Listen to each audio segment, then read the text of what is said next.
No, we haven't had any new Cara bags for a bit. The sailor said, Brandy, you're a fine girl. What a good wife you would be. But my life, my love, and my lady is the sea. Hey everybody, I cannot get that song out of my head. I wake up with it every morning. It's not like I've listened to it anytime lately that I know of. But I'm a firm believer in sharing my earworms. Just ask Julia. So y'all get a little bit of brandy. Um, so you can sing along with me. Hello, welcome to Monday. I really don't know that song. Julia just said if you couldn't hear, thankfully she doesn't really know that song, which is a prerequisite for getting an earworm. You have to know enough of the song to sing like a small refrain. Actually, it's better if you know not a whole lot, but just enough. If you know the whole song, I think you can get yourself out of the earworm by continuing to sing the entire thing. But if you only know like the main part of the chorus or the part I just sang of that song, because that's the only part I know, stuck it is. Hi, Sandy Blue. How are you? Sandy, I was just getting my Rowan order together before I realized it was 11:57 and I needed to run and get the computer set up. Happy Monday, everybody. It is a rainy day here, which is sad news for the cherries. Everyone send a little bit of rain, go away over to my parents in the Dalles because it is killing the cherries right now, and they are not anywhere near to having them all off out of the orchard. So all those cracks and splits, and it's just heartbreaking. It's your whole years of work just kind of circling the drain. I don't know how they do it. Um, so send those rain, go away wishes. Being that it's a rainy day, I got to wear my boathouse today. So that's a, silver lining to a rainy day. Hi, Pam, Christy, Margot, Wanda, Gina, Sarah, Stephanie, Nydia, everybody. Oh, it's great to see you guys. So, I promised last week I'd work on those sleeves, and I did a little bit. A little bit. I'm having some really irritating tendonitis problems in my elbow and arm. And so Saturday it was particularly bad. I did take it with me. We went on into Vancouver to do a little family distance socializing. And so I worked a little bit on it. And then I started my next Afghan square for the next month's class so that I'll be ready. And I think that kind of reignited my mojo a little bit. So I'm going to pound out those sleeves. I promise. I know I sound like a broken record, but I've got this Afghan square underway and it's got me going again, got me knitting again. So I'm wearing felted tweed today, and I was just telling Sandy I'm working on my Rowan order because there's just beautiful new colors of felted tweed, and we're really low on it. So I can't wait to get some more back in stock. Gosh, there's all those new colors that are coming out. It'd be tempting to make another boathouse. I know. There's just And I haven't gorgeous. made one yet. Oh, Julia hasn't made one yet. Maybe we can all pick out Julia's boathouse. That's my evil store owner laugh. So I don't still have nothing to show you guys that's really fun and interesting, but Julia does. Julia Gulia is wearing a new finished sweater, so we're gonna have her come on over and model for us. Oh, excuse me, ma'am. You can actually get Oh, oh, it's you my guys. Look, what is that? It's my love note. Isn't it gorgeous? Oh, this color. I don't think the camera does justice to this color. It is absolutely amazing. So this is Love Note from Tin Can Knits, and you hold together a fingering yarn with a mohair and refresh us all on what you used. So sorry. So I have some stash yarn that I was dying to use, a beautiful silk, handmaiden. Oh, sea silk handmaiden sea silk. Oh. is the underlying color, and it's really cool because it's lighter than the mohair, and then the mohair is the Kid Silk Haze in the really dark navy, and so you I think that color is called Hurricane. Okay, so you kind of get like the glow through from the light color. Yeah, you can see it right in here. Oh, where'd the light go. Yeah, there we go. And actually, she does on the website for this pattern for Love Note. She does a cool like tutorial thing at the bottom that shows what happens when you combine different yarns with swatches. Oh, that's Like if you do a handy. darker underneath and a lighter mohair, so it's really cool. And it this kind of illustrates one of them. So It's anyway, so I beautiful. It love looks it, great with and I love how it jeans. has a sloping High-low hem. hem. Mm-hmm. Very nice. So Very, very nice. Thank you. sure. Thank you. So Julia brought that in on Friday for a quick consult pre-blocking because she was worried about it being too short. And this sweater comes in two lengths, a cropped and then a, I guess, regular length. Yeah. And so it looked really short pre-blocking, and she had not done the cropped length. She had done the regular length, and she put it on, and Laura and I were here, and we're like, I think it's gonna block out. I think it's gonna block grow a lot with drape, and it absolutely did. So if you make one of these love notes and you're worried, you're going to get a couple inches out of blocking it because of the drapiness of using these two weights of yarn together. It's knit on a size 10 needle, so there's an extreme amount of drape. And all of this really Oh, relaxes. and your lace really relaxes and opens up, as Julia was just saying. So it's a fast project because even though you're using fingering and mohair, it's on a size 10. Is it like 3.5 stitches to the inch or something like that? 3 stitches? Something like that. Yeah. So yeah, super So fast. so Fun little lace yoke to keep it interesting. So I was so jealous of Julia's love note, and we have a gorgeous pink one in the shop. So I got to thinking I wanted to do mine in purple. You guys like this? So this is Manos Oh. Fino in amethyst earring, and I'm thinking of holding this dewberry kid silk haze with it. What do you think? Yay! Mm, Do it. mm. And it matches I today. I'm doing really good at knitting to a color scheme. Um, and then actually, what I realized is that y'all should be just buying skeins and wearing them doubled around your neck like a no knit cowl.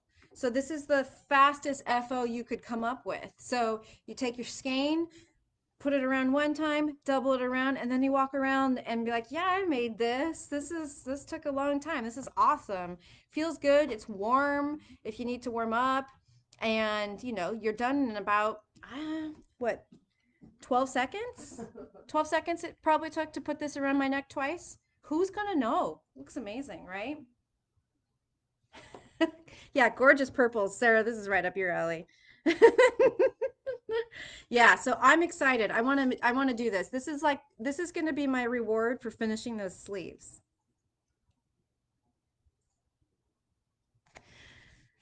Oh, the problem is I go home and I have a glass of wine and we get through the dinner period, which is not always on me. Jason cooks a lot.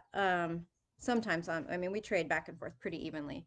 And then I'm just like pooped. I'm brain dead, tired, I'm lazy. And it's late because we eat late as a family. We definitely are not eating before 7 these days. And so I just got no oomph left in me for sleeves. What I need to do, I do like to get up early, but usually I go on my phone for a while and then I do the treadmill. And what I need to do is say, okay, get up, have some coffee, put 15 minutes of solid sleeve knitting in. Maybe that's what I should do. Get it out of the way in the morning when I'm fresh. I'll think on that. I'll think on that. Thank you, Heather. I bet you have some gorgeous combinations in your yarns that would make gorgeous love notes. I'm sure I could go find some people's gorgeous love notes that they've made with your yarns. Oh, thank you. Let me scroll back through the comments. Yeah, I know. Purple is such a good universal. A lot. I mean, it goes with so many things. Oh, Kat wants to know if maybe I could walk and knit at the treadmill at the same time. Well, first of all, I run on the treadmill, so that's definitely out.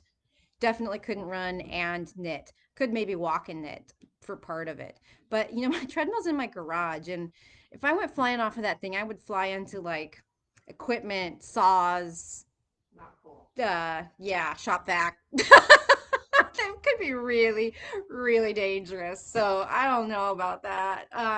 Believe me, the whole time I'm on there, I'm mad about it that I'm not knitting. I'm mad that I'm spending that time on the treadmill and not with my knitting in my hands. I really am mad about it. I don't like it. I don't like exercising.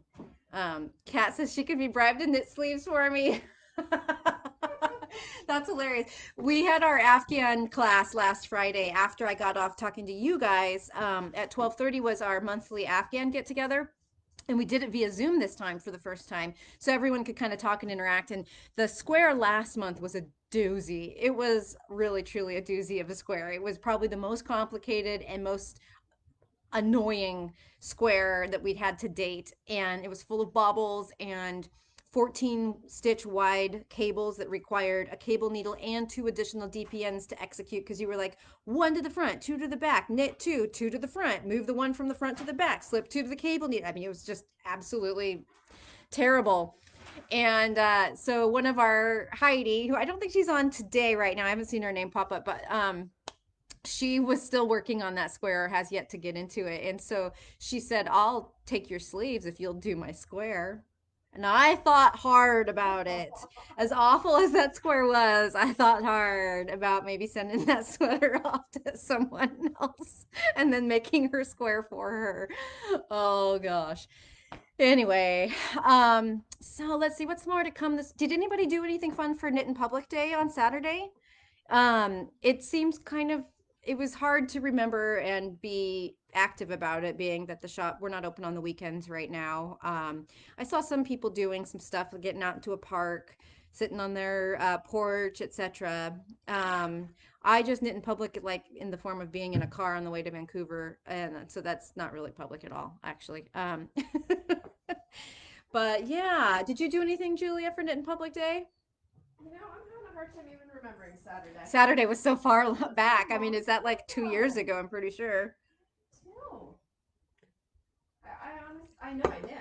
Well, she knitted. But it That's wasn't fine. anywhere other than my home. You So made an effort. yeah, Yeah. I mean, when we're trying to restrict our actual time in public these days, it's yeah. a little bit difficult to have a knit in public day. But yeah.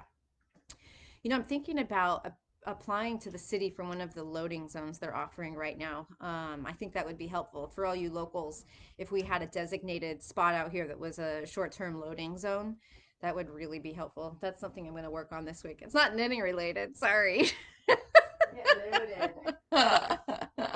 Yeah. Oh yeah, this Pam says maybe everybody working just takes a little bit of my sleeves. That's like evil, Well, cruel we're at the boss. exact same needle gauge on that sweater. That's true.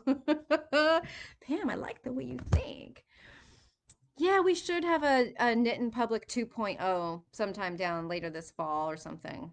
If things get better. I don't know. Our cases continue to spike here. Um, oh boy, the whole country seems like it's happening. There's so few states where we are or that are static or decreasing right now. But um,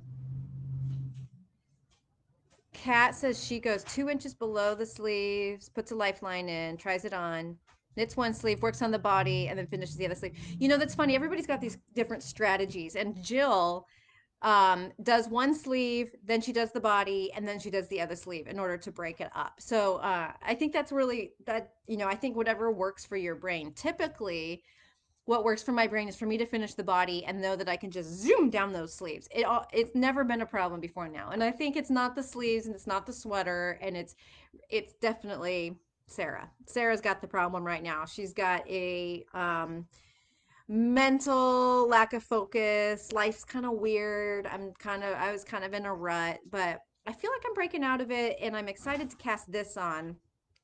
So that's going to give me motivation to get those sleeves finished up. Yes. I know, Pam. I do. I know. I've been through many ups and downs with both carpal tunnel and tendonitis flare-ups, and so you're right. Rest is important. I also love my handy dandy CBD lotion that I use. It's been very helpful. I don't, sometimes it's just like I sleep on them weird, and computer mouse is really the culprit. So it's not so much the knitting that really flares me up, but it's the using the mouse for a lot of computer time. So stupid computer time. Who needs that? I'm a left-handed person. I'm a lefty. I should train myself to use my mouse with my left hand, and at least then I would kind of like redistribute some of the stress, repetitive motion stuff. I don't know. Anyway, I'm sorry, you guys. I don't know why you ever want to listen to me blather on and on and on. I feel like there's never anything interesting to say. Um, I mean, that you guys would really want to hear about. Just watch me dance and sing. No. So I don't know. That's all I got today. This is the quiet season, you know? It's hard to come up with like fresh ideas. Hey, fellow lefty. Heather's a lefty too. You know, we're the only ones in our right mind. Yeah. Yeah.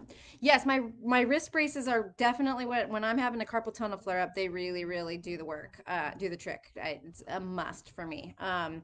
But yeah, the elbow, the tendonitis, it's never quite been so strong as it is right now. I can push in and find it. And you know, my favorite physical therapist used to have the best like treatments and stuff for me, and she just could really dial in on both my carpal tunnel and my tendonitis. And she moved away, and I miss her. You're a lefty too. Oh, a lot of us creatives are lefties, I think.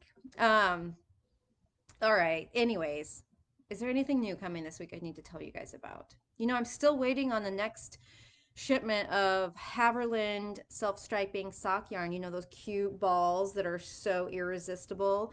Um, that is going to be here any time now. I've kind of poked and prodded her a little bit. That's a little bit overdue. So that will be fun. I promise you guys when that comes that we'll open that box together because those little balls are like almost alive. They're so fun. They're so cute.